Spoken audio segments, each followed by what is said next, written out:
Très bien, on a fait notre navigation, on va pouvoir passer à la section Home. Donc on y va, on va dans notre index, on va récupérer du coup notre démarcation, d'accord? Hop, et on va le coller ici.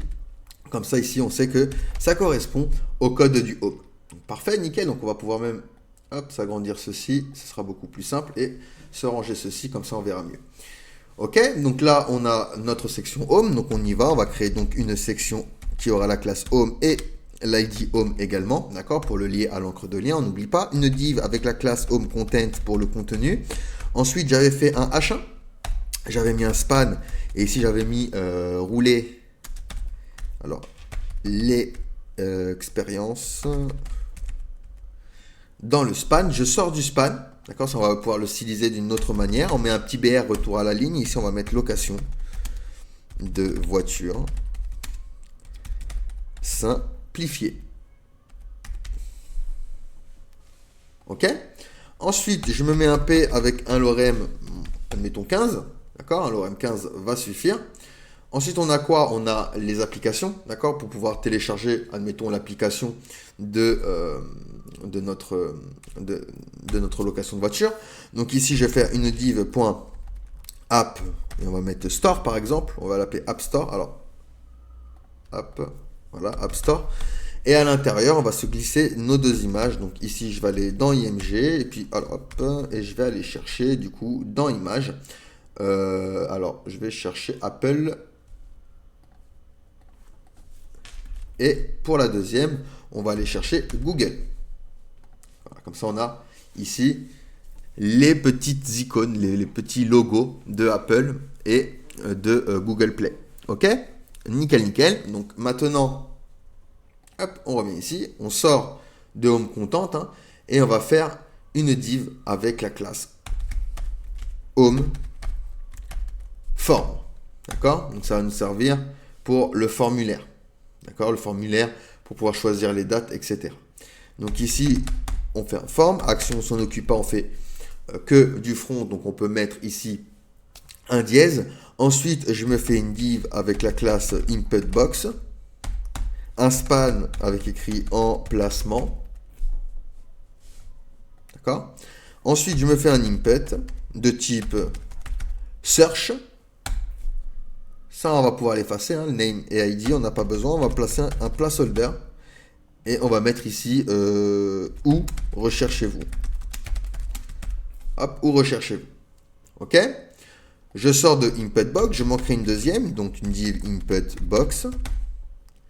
Hop, et je vais me faire un span date de début.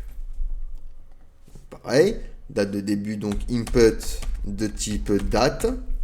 Hop, et on peut effacer l'attribut name et ID. Je prends l'input box ici, je la duplique, et ici ce sera date de fin. Et pareil, un input de type date. Ok? Et j'oublie pas un input de type submit avec la classe btn et la valeur recherchée. Hop, ok? Et on a fini du coup avec le HTML. Hop, on a ceci pour le mot. Ok? Nickel, nickel, nickel. Donc, on va venir maintenant au niveau de notre style CSS. Même histoire, hein, on va venir chercher notre démarcation. Hop, on va toujours segmenter notre code. Et puis, on va venir ici. Tac, tac, tac, tac. Se le coller. Donc, ici, ce sera du coup le home. Parfait, donc on y va. On va viser du coup home. On va lui donner une width de 100%. Une min 8 de 100 VH, donc 100 viewport 8. Ensuite, on va lui donner une position relative. Background, on va dire no repeat. Center / cover URL et on va aller chercher dans nos images, du coup, l'image BG Home. Voilà. On va utiliser Flexbox, Display Flex, Justify Content Center, pas de Align Item Center. Par contre, on va juste mettre un Flex Direction Column. On les veut en colonne. Donc, hop, nickel. Et on va changer la couleur. Donc, color var BG pour le texte. Voilà, nickel. Donc, pour le moment, on a ceci. OK? Nickel. Maintenant, on va s'occuper du H1.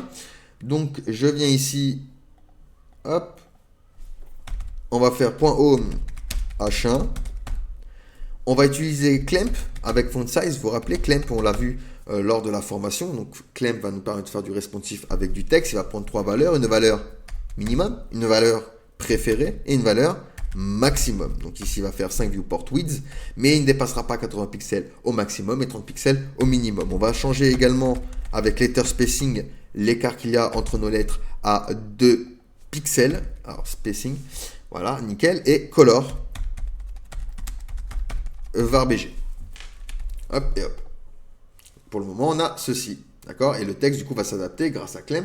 D'accord? Vous voyez? Il va s'adapter. On va juste rajouter quelques padding pour le pousser un petit peu, mais ça, on fera quand on fera les media queries. Donc maintenant, on va viser le span qu'il y a dans le H1. Donc, home H1 span. Et on va lui donner une color var accent. Alors, accent.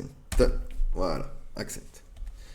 Voilà, comme ça, le span qui est à l'intérieur, on lui donne une petite couleur orangée. Ça accentue un petit peu le titre.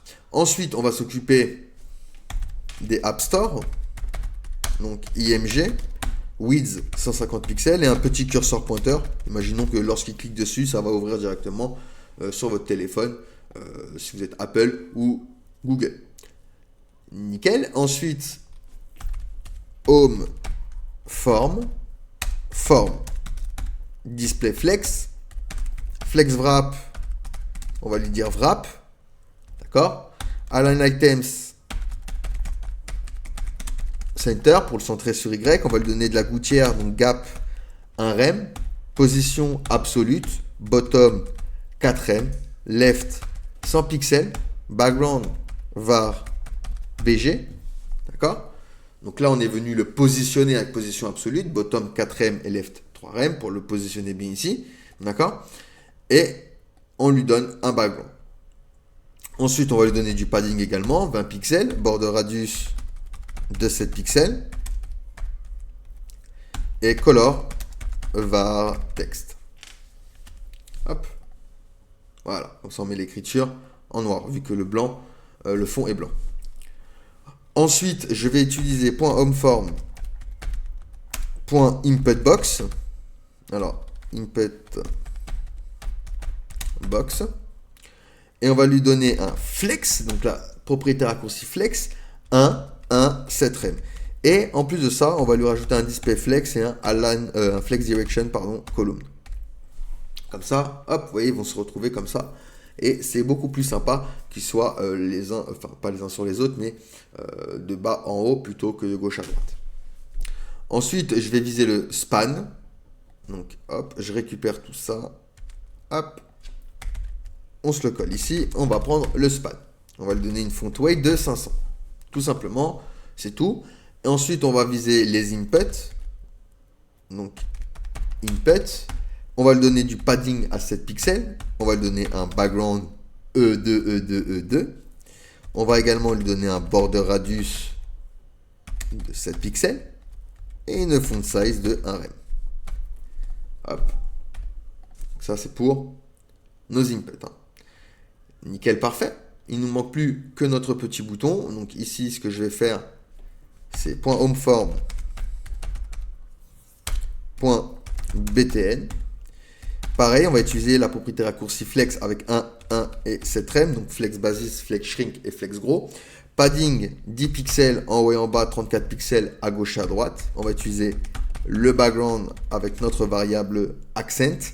On va utiliser également la couleur avec notre variable BG. Mettre une petite transition, donc sur le background 0,2 secondes de manière is, in, out. Ok, pour la timing function. Curseur pointeur. Alors, curseur pointeur. Voilà. Un border radius de 7 pixels, toujours pour être cohérent avec les autres border radius. Et une petite font size de 1 rem. Et lorsque l'on va over, du coup, ce bouton, alors background var accent 2. Hop, donc on va survoler ce bouton, on aura bien ceci. Et on a bien ici, vous voyez, notre petit formulaire où on peut choisir l'emplacement, la date de début et la date de fin. Ce que je vais pouvoir faire également, c'est tout ce qui est bouton. Donc ce que je vais faire, parce que c'est à peu près les mêmes propriétés que celle-ci, donc ce que je vais faire, c'est je vais aller dans Global, et toutes les classes, tous les éléments qui auront la classe BTN, on va pouvoir styliser le bouton directement. Color, on va lui mettre var BG. Ensuite, background, on va lui mettre le orange var accent. On va lui donner du padding à 10 pixels un peu partout. Display flex, justify content, on va mettre center. Et un border radius de 7 pixels. Voilà. Et lorsqu'on va over ce bouton, pareil, on va changer le background. Donc background var accent 2. Ok? Comme ça, c'est dans le global. Tous nos boutons auront le même style. Donc, on le met dans le global. On évite les répétitions comme d'habitude. On a fini avec notre home. On a bien notre home.